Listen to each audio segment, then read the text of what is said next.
2016 March 6-നാണ് മലയാളികളുടെ പ്രിയപ്പെട്ട നടൻ കലാഭവൻ മണി മരണപ്പെട്ടത്.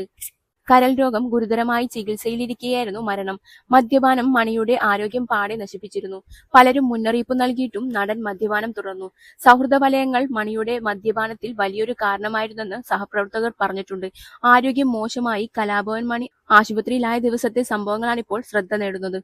ജോബിയായിരുന്നു കലാഭവൻ മണിയുടെ മാനേജർ. പാടിയിൽ കൂട്ടുകാരുമൊത്ത് ആഘോഷിച്ച മണിക്ക് ദേഹാസ്വാസ്ഥ്യം വന്നപ്പോൾ ആദ്യം ഡോക്ടർ സുമേഷിനെ വിളിക്കുന്നതും ഇദ്ദേഹമാണ്. സുമേഷ് രാത്രി 11:30-യോടെ സ്ഥലത്തെത്തി.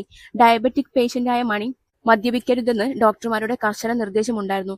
എന്നാൽ അന്ന് ബിയർ കഴിച്ചിട്ടുണ്ട്. വിറയ്ക്കുകയും വിയർക്കുകയും ചെയ്യുന്ന മണിയെയാണ് ഡോക്ടർ കണ്ടത്. ആദ്യം മണി ചികിത്സയ്ക്ക് തയ്യാറായില്ല. പാടിയിൽ അങ്ങിങ്ങായി മണി രക്തം ഛർദ്ദിച്ചിരുന്നു.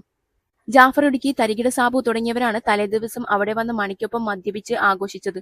ഡോക്ടർ സുമേഷ് പലതവണ ആശുപത്രിയിൽ പോകാൻ പറഞ്ഞിട്ടും മണി തയ്യാറായില്ല. ഇതേക്കുറിച്ച് ഒരിക്കൽ സുമേഷ് സംസാരിച്ചിട്ടുണ്ട്. കുറെ നാളായി മദ്യം കഴിക്കുന്നയാൾക്ക് അത് കിട്ടാതെ വരുമ്പോഴുള്ള അസ്വസ്ഥത മണിയിൽ കാണാനായിരുന്നു. എത്രയും പെട്ടെന്ന് ആശുപത്രിയിൽ എത്തിച്ചില്ലെങ്കിൽ സ്ഥിതി ഗുരുതരമാകും. ഒരു തരത്തിലും മണി ആശുപത്രിയിൽ പോകാൻ കൂട്ടാക്കിയില്ല. അടുത്തു ചെല്ലുമ്പോൾ കൈയൊക്കെ തട്ടിമാറ്റി വല്ലാത്ത പെരുമാറ്റമായിരുന്നു.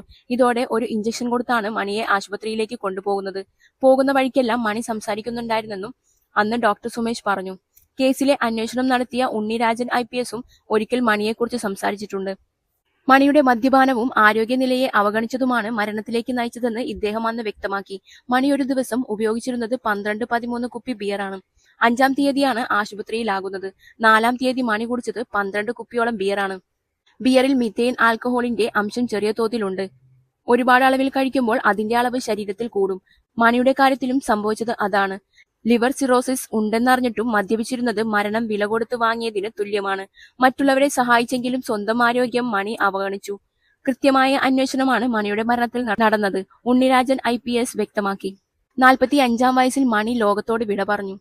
ഏവർക്കും ഞെട്ടലായിരുന്നു മണിയുടെ മരണം. തലേന്ന് കഴിച്ച ബിയറിൽ വിഷാംശമുണ്ടായിരുന്നെന്ന റിപ്പോർട്ട് പുറത്തുവന്നത് വലിയ വിവാദങ്ങൾക്ക് കാരണമായി. മരണത്തിൽ ദുരൂഹതയുണ്ടെന്ന് ആരോപിച്ച് കുടുംബം രംഗത്തെത്തി. എന്നാൽ അന്വേഷണത്തിൽ മരണത്തിൽ ദുരൂഹതയില്ലെന്ന് വ്യക്തമായി.